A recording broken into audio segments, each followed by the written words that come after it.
Le 15, 16 et 17 avril dernier avait lieu la Paris Comics Expo au Parc Floral de Paris. L'occasion pour les comics.fr de se balader sous les arbres, de profiter du soleil et de jouer avec un pan.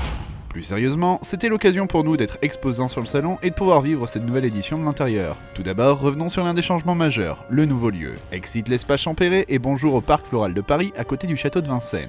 La surface s'est donc vue considérablement augmentée, permettant la présence de plus de stands, d'expos et surtout des allées plus vastes, permettant une bonne circulation. Bon, par contre, c'est vrai, c'était un peu loin du métro, mais bon, marcher dans un joli parc, ça fait du bien à tout le monde.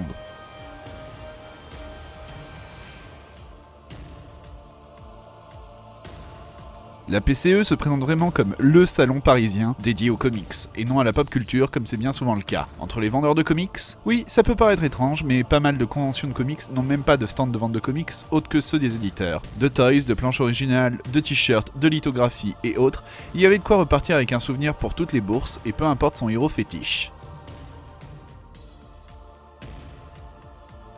L'édition de cette année était aussi l'occasion d'avoir des invités les plus prestigieux les uns que les autres. Entre les auteurs vedettes de Batman The Animated Series, Bruce Timm et Paul Dini, dont tu peux retrouver l'interview juste ici, les trois artistes superstars de Feu Cliffhanger que sont J. Scott Campbell, Joe Madureira et Humberto Ramos, tiens, lui aussi a droit à son interview sans langue de bois et super intéressante juste là. Ou encore des grands noms du dessin tels que Arthur Adams, Paul Renaud ou Gabriele Dell'Otto. Il y en avait pour tous les goûts et pour tous les budgets vu que la tendance était aux commissions, ces commandes payantes pour un dessin réalisé par l'artiste dans la journée, aux ventes de print et aux signatures limitées à 3 par artiste. À vous de faire le bon choix parmi vos couvertures préférées.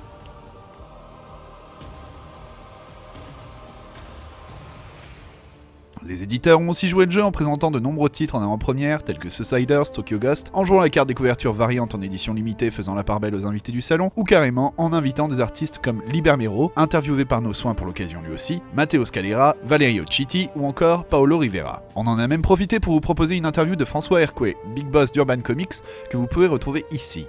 A noter la présence de Bliss Comics, tout jeune éditeur proposant le catalogue Valiant Comics en France en numérique et en physique. Bonne chance à eux et n'hésitez pas à y jeter un coup d'œil. Côté artiste, il y avait de quoi faire entre les stars et l'artiste allée qui accueillait un nombre hallucinant d'artistes pros et amateurs prêts à mettre leur talent à votre disposition. C'est vraiment agréable de voir autant d'artistes prêts à jouer le jeu avec le sourire et toujours prêts à discuter. A côté de ça, le salon proposait aussi des rencontres avec des acteurs du petit et du grand écran. On pouvait y voir entre autres Ray Park de Star Wars épisode 1 ou X-Men 1, Andrew Scott, le Moriarty de la série Sherlock, ou encore Giancarlo Esposito de Breaking Bad. L'organisation proposait aussi un grand nombre de conférences, faisant la part belle à la présentation des catalogues à venir des éditeurs, dont vous pourrez retrouver certaines d'entre elles très prochainement sur la chaîne, au débat sur le film controversé Batman vs Superman, dont vous pouvez retrouver la vidéo ici, ou encore à notre conférence sur À qui appartient les héros, que vous pouvez retrouver en intégralité ici. Vous avez été d'ailleurs très nombreux à y assister un dimanche matin, encore merci à vous. Le salon a été aussi l'occasion pour nous de se rencontrer IRL pour la première fois, et je peux vous dire que ce n'est pas la moindre des choses à faire vu nos positions géographiques. C'est aussi le moment de rencontrer pas mal d'autres amis vidéastes et blogueurs avec qui on échange toute l'année, mais qu'on croise hélas trop peu. Et ça a surtout été l'opportunité pour nous de vous rencontrer vous, les abonnés, de pouvoir enfin mettre des visages sur des pseudos, de discuter, d'échanger, de vous proposer des goodies, des rencontres avec nos artistes invités. Du coup, pouvoir passer 3 jours dans un lieu rempli de ce qui nous passionne, avec une ambiance sympa et familiale, avec des invités et artistes accessibles grâce à une bonne gestion des files d'attente par les bénévoles de la PCE, et au contact d'amis et de gens de qualité, que demander de plus? De remettre ça l'année prochaine? La Paris Comics Expo n'est donc pas morte comme on avait pu le penser et revient sur le devant de la scène en se hissant au sommet, et vivement l'annonce des invités 2017.